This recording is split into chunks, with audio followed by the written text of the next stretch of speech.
अभी तक हमने जितने भी एरर्स की बात की थी, लॉस फंक्शंस की बात की थी, वो रिलेटेड टू मॉडल्स था। ओके, मॉडल कितना ज़्यादा अच्छे से ट्रेनिंग कर सकता है, बट अभी कितना अच्छे से वो टेस्टिंग पे वर्क कर सकता है, उसमें भी दो तरीके के एरर आ जाते हैं। That is the error in machine learning models. Okay, तो इसमें फर्स्ट तरीके का जो एरर होता है वो होता है इररिड्यूसिबल। ओके, इररिड्यूसिबल होता है, एंड सेकेंड होता है reducible errors. So these are the errors. That means कि how accurately a machine learning model can predict the test data. Okay, so that is the error. अभी irreducible error क्या है? irreducible मतलब कि उसको reduce किया ही नहीं जा सकता. That means कि ये मॉडल में हमेशा present रहेंगे. It will always present in the model. Always present in a model.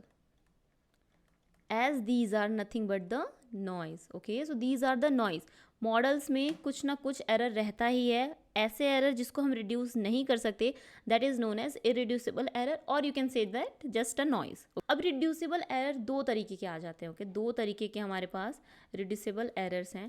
पहला तो हो गया बायसनेस एंड दूसरा हो गया वेरिएंस. ओके, ये दो तरीके के एरर आ जाते हैं मॉडल में जिसको हम रिड्यूस कर सकते हैं. अब इन दोनों एरर को बैलेंस करने को कहते हैं. सो balancing bias and variance in a model is called bias variance trade off. बहुत ही इंपॉर्टेंट कंसेप्ट है, इसको एकदम अच्छे से याद कर लीजिए. किसी भी मॉडल में अगर बायस एंड वेरिएंस है तो उसको हमें बैलेंस आउट करना होता है, और उसी बैलेंसिंग को जो टर्म दिया हुआ है वो कहते हैं bias variance trade off. Oops, model लिख दिया मैंने यहाँ पे. Bias variance trade of.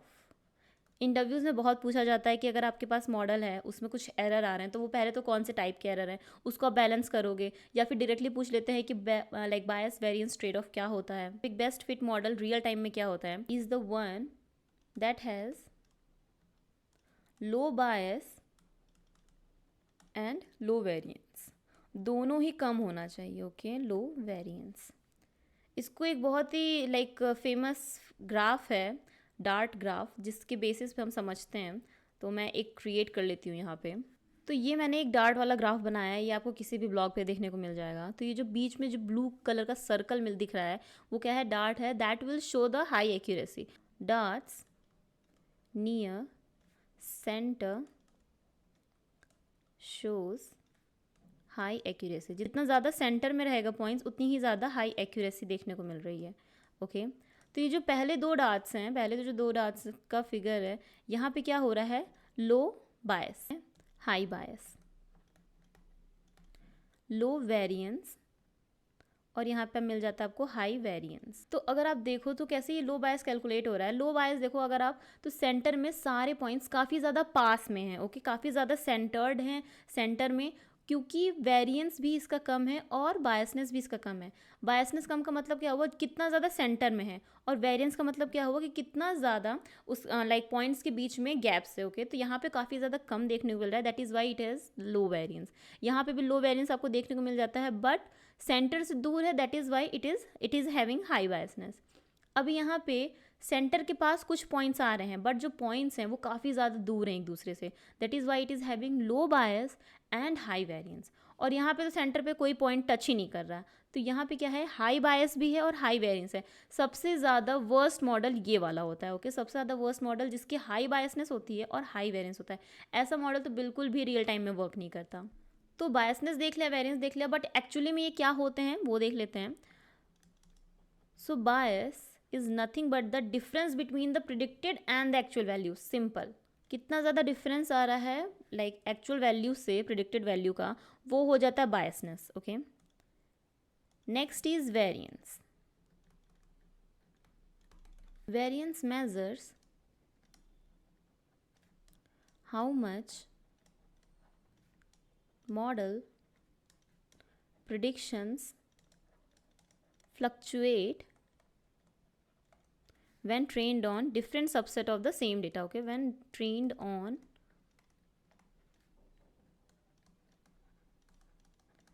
different subset of data. Okay, कि अगर हम जैसे मॉडल को अलग अलग सबसेट ऑफ द डेटा पे ट्रेन करते हैं और फिर चेक करते हैं प्रिडिक्शन कहाँ आ रहा है, ओके अगर बहुत ज़्यादा डिफरेंस आ रहा है, बहुत ज़्यादा गैप आ रहा है प्रिडिक्शन में, that means it is having the high variance. अगर मॉडल में हाई वेरिएंस है, that means it shows sensitivity to training data. Training data से ज़्यादा सेंसिटिव हो जाता है, प्लस ये लर्न कर लेता है क्या, नॉइज़ को, इररेलेवेंट फीचर्स को, डेटा को। So this will overfit the data और model learning, noise and outliers. Biasness का मतलब क्या हुआ कि बहुत ज़्यादा बायसनेस भी नहीं होना चाहिए कि पता चला कि एक्चुअल वैल्यू यहाँ पर प्रेडिक्टेड वैल्यू अलग है, कहीं बहुत ही ज़्यादा डिफरेंस आ गया, ओके तो ये भी नहीं होना चाहिए। दैट इज़ वाई कि ये जो टर्म है बायस वेरिएंस ट्रेड ऑफ, एक ऑप्टिमल पॉइंट पे आते हैं जिस पे हमें लाइक बेस्ट बायस और वेरिएंस का ट्रेड ऑफ देखने को मिल जाता है। हाई वेरिएंस का मतलब ओवरफिट होता है एंड हाई बायसनेस का मतलब क्या होता है, अंडरफिट। हाई बायसनेस का मतलब होता है अंडरफिट। अगर कोई परफेक्ट प्रिडिक्टर है, परफेक्ट मॉडल है जिसकी एक्यूरेसी 100% है, दैट मीन्स परफेक्ट प्रिडिक्टर, उसकी एक्यूरेसी अगर 100% है, 100% एक्यूरेट, दैट मीन्स कि उसका जो बायसनेस है that is completely zero, okay that is completely zero. अगर मॉडल में ये दोनों ही केस प्रेजेंट होते हैं, इन दोनों में से कोई एक भी केस प्रेजेंट होता है, तो हमें जो मॉडल मिलता है वो अनसीन डेटा पे बिल्कुल करेक्टली परफॉर्म नहीं कर पाता, बिल्कुल भी अच्छी एक्यूरेसी के साथ वो क्लासीफाई नहीं कर पाता है, या फिर रिग्रेशन मॉडल भी फिट नहीं कर पाता है। तो एक ग्राफ से हम समझते हैं कि कैसे हम ऑप्टिमल पॉइंट पे हम इसका देख सकते हैं ग्राफ के अंडरस्टैंडिंग से। वाई एक्सिस पे एरर देखने को मिल जाता है और एक्स एक्सिस पे model complexity, okay model complexity. Red line क्या शो कर रही है, red line is showing the total error, okay total error of a machine learning model. Green line क्या शो कर रही है, बायसनेस का स्क्वायर होता है, ओके एंड ब्लू लाइन क्या शो कर रही है, वेरिएंस।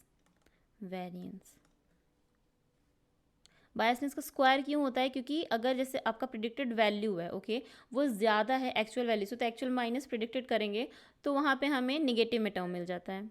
और ये नीचे ब्लैक लाइन दिख रही है, ये क्या है, irreducible error, okay irreducible error, जो कि क्या है, अपना नॉइज़, जिसको हम रिमूव नहीं कर सकते हैं।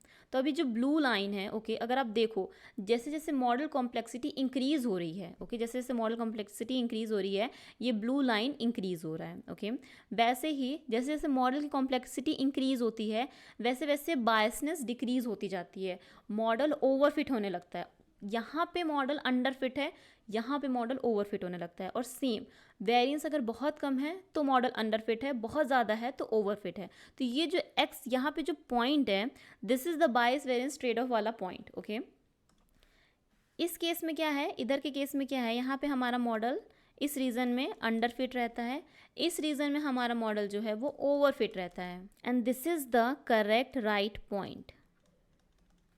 सो ट्रेड ऑफ क्या हो गया कि एक जनरलाइज, एक बेस्ट स्वीट पॉइंट को फाइंड करना जहाँ पे हमारा मॉडल ना ही ओवरफिट हो ना ही अंडरफिट हो, और जनरलाइज रहे, अनसीन डेटा पे अच्छे से एक्यूरेटली वो प्रिडिक्ट कर पाए, okay so that is the sweet spot and that is known as the trade off point. अब ये कैसे रिड्यूस करते हैं हम, तो ये कैसे हम चेक करते हैं, अगर आपके मॉडल में अगर ऐसा कोई प्रॉब्लम आ रहा है, कोई भी आप क्लासिफिकेशन एल्गोरिदम ले लो, रिग्रेशन एल्गोरिदम ले लो, अगर ऐसा कुछ प्रॉब्लम आता है तो मेनली हम क्या करते हैं, इनसेम्बल मॉडल्स का यूज़ करते हैं, ओके इनसेम्बल मॉडल्स का यूज़ करते हैं। वाई कि इनसेम्बल मॉडल्स में क्या होता है कि बहुत सारे मॉडल एक साथ वर्क करते हैं और प्रिडिक्शन देते हैं, तो वहाँ पे क्या होता है, बायस और वेरिएंस का ट्रेड ऑफ हो जाता है, okay they will reduce the variance while keeping the biasness stable, okay ensemble models की बिल्ट इन फंक्शनैलिटी ही ऐसी है कि वो ट्रेड ऑफ पॉइंट अपने आप ही खोज लेता है, तो उनसे जो हमें लाइक प्रिडिक्शन देखने को मिल जाता है वो मोस्टली केसेस में जनरलाइज प्रिडिक्शन ही रहती है, ना वो ओवरफिट रहती है ना वो अंडरफिट रहती है। तो पहला तो केस हो गया कि हम इनसेम्बल मॉडल्स को यूज़ कर सकते हैं, okay solution to this bias variance trade off, पहला तो हो गया इनसेम्बल मॉडल्स को यूज़ कर सकते हैं, ओके सेकंड क्या हो गया कि हम फीचर इंजीनियरिंग करके और जो रेलिवेंट फीचर्स है उसको सेलेक्ट कर सकते हैं या फिर एक्सट्रैक्ट कर सकते हैं न्यू फीचर्स को।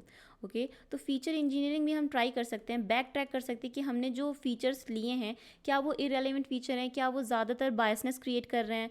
ओके, जैसे हमने बात किया था अगर इम्बैलेंस क्लास्ड है, अगर इम्बैलेंस कोई कैटेगरी है तो हो सकता है कि उस फीचर के लिए मॉडल ज़्यादा बायस हो, तो वो चीज़ भी हमें नहीं चाहिए। तो फीचर इंजीनियरिंग भी हम कर सकते हैं वापस से, ट्यून कर सकते हैं पैरामीटर्स को। Okay, tune the parameters of every model, हर एक मॉडल के पैरामीटर को ट्यून करके हम एक जनरलाइज मॉडल बना सकते हैं जो कि ना ही ओवरफिट हो ना ही अंडरफिट हो। करेक्ट। रेगुलराइजेशन मॉडल्स को भी यूज़ कर सकते हैं, रेगुलराइजेशन मॉडल्स का यूज़ कर सकते हैं क्योंकि इसमें क्या होता है कि बिल्ट इन फीचर सेलेक्शन वाला कंसेप्ट इसमें रहता है। Okay, regularisation models L1 L2 या फिर इलास्टिक नेट, इन सबको हम यूज़ कर सकते हैं। ये क्या करते हैं, जिस भी फीचर का ज़्यादा इंपॉर्टेंस नहीं है वो उसकी जो पेनल्टी होती है वो कम रहती है, उसकी कोफिशिएंट क्या रहती है वो कम रहती है। ओके, उतना ज़्यादा वो इन्फ्लुएंस नहीं करता है मॉडल की प्रिडिक्शन को।